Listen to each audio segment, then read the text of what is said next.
so na yɛntwam nkɔkontena se a wɔbosom twemansin asante mantam mu ha na ne nyinaa ani sɛ kontase DA basic school no wɔn brɛ papa suro ɛna abɛkanta mmɔfra yi so a ɛnya asɛm ketewa de akyekora no mu kɔ school a na yɛ asɛm sɛbɛ sanse wɔn bɛkɔ bia na awɔwɔ gu sukuu mu hɔ na ɛnyɛ hɔ nko ampo ne bia yɛ na enkebi a ɛkɔ primary 6 ana primary 4 wɔn pa ajapra agirapan enan anase nsia na nkankora yipo ebetimi a yahu bibi nanso wedi ankura nkuma na mu ena ya na saa wo hawi eko wei eye chief executive officer ono ena eda eyeka eye GUAN herbal and spiritual center no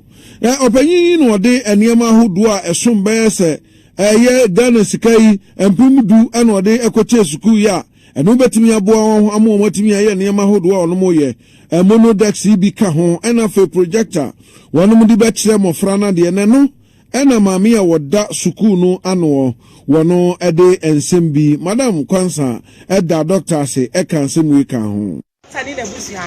any friends of nature nyame nhram bebre kontase die basic say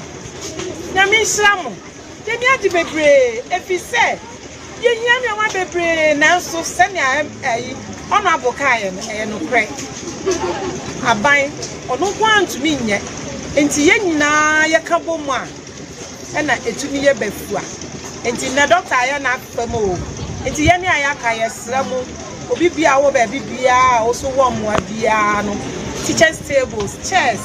any normal bebre computers enya no suma eno so bi bedom ya no so be ye de afen so bie mu no ye assure doctor ni na busia say enyo mo de amaye ye behwe so ye pa ye say before your problem any maintenance culture ye to be hwe enyo so ye na so na de ye assure mo say kontansi DA basic a cheche for ni school for say enyo mo de abreye ye behwe so ye pa ama mfaso aba ho ama a cheche for any school for a school for so ye assure mo say omo so ye be ya cheche for be trauma de omo so asua ni ye na mo ba ha bi ma ohun say DA school no ye so ye wa de oye na buso owura yi ade a oye Dr. Gwambe na sem yi akiri no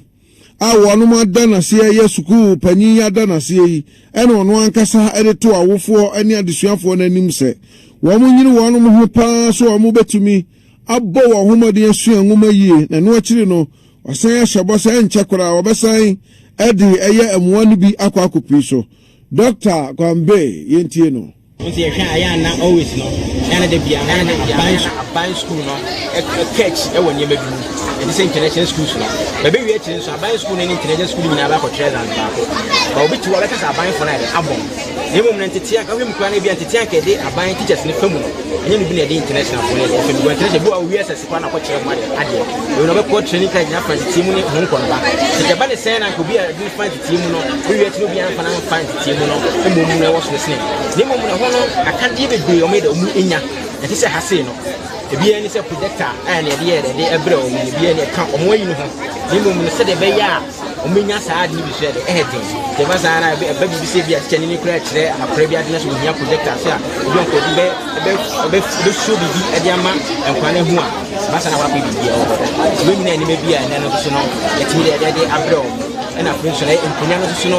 ye nkra no na bibiri na atiti gwan pa be se 5 no ta kunya ba ko so and teachers want to be 2 anima so ya mo de say